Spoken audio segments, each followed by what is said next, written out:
Hello everyone, this is the first video on the series for explaining Iwo Jima Hell on Earth. This is a series of video tutorials that we will be teaching how to play. This is a help, an extra support for players that are reading the rulebook or they have questions that visually it's easier to show. So this is box, it's pretty nice. We have like a picture in the back showing setup. I mean, an example of play. It's not exactly a setup. We have a brief introduction text, and the bottom part of the back side of the boxes is common to all of our games. We have here indicating the product line. We have skirmish, front line, and martial. Sea and steel is a front line, and we haven't released anything yet like martial, but we will do very soon, I guess. And the product line means that the size of the box and the game components, like this is the smallest one, and the other ones are exactly the same sizes, but thickness, they are thicker than this one. So the front line, as we will check later with sea and steel, it's thicker if you put all of them together. If we have we had a martial, will be a little bit thicker, so it's like these more or less. So everything's gonna look nice in your shelf because we maintain the standard size for our three product lines, which is skirmish, frontline, and martial. Difficulty level, we have beginner, intermediate, and advanced. We have an intermediate here. Solitary, in this case, is high. We have low, medium, high. Low means that the game, it's not, it hasn't been designed for solitary.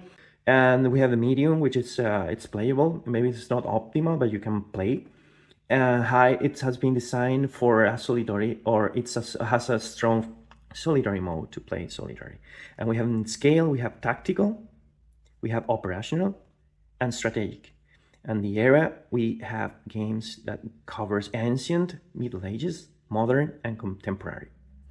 We have indicating here is a one player, 90 to 120 minutes game time components that we will see right now. So we have two cloth bags. We can replace those by, if you want to use like caps you have at home, but the games include these two that are very useful.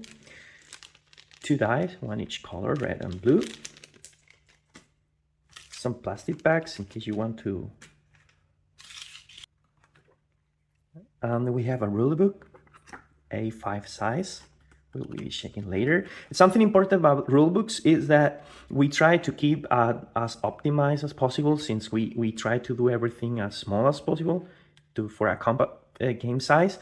So what we have in the back side, you will find a table of content. And something special that we do at Neverwhere Games, all of our games start with a storybook, very short, that it's like a prelude, an introduction to the game. So we have like some graphics here, very nice. It's explaining the sense, each one. And in the last scene, it's when the game starts. So that puts you in the theme in a very nice way. At the end of the rulebook, before the last page, we have a QR code or link to our download section where you can have additional content. We will be updating that. Of course, we will be including this series of videos. We have a player A that it's longer than usual. It's like 8 pages, but it's very compact in a very nice thick material paper. So you have everything. It's very handy to play because you have all the phases listed in order, so you just follow the sequence very nice. So when you learn how to play, when you read a list of abbreviations, I mean, for experienced war gamers, you are not going to need it, but it's okay. It's like something in an extra. If you're new to war games, it's a help for understanding the abbreviations that we use through the rulebook. So we have two counter sheets. Yeah. And of course, we have the mounted map, very nice quality. You can see, we will check later in detail. And we have very nice tray for the inner side of the box. It looks really cool.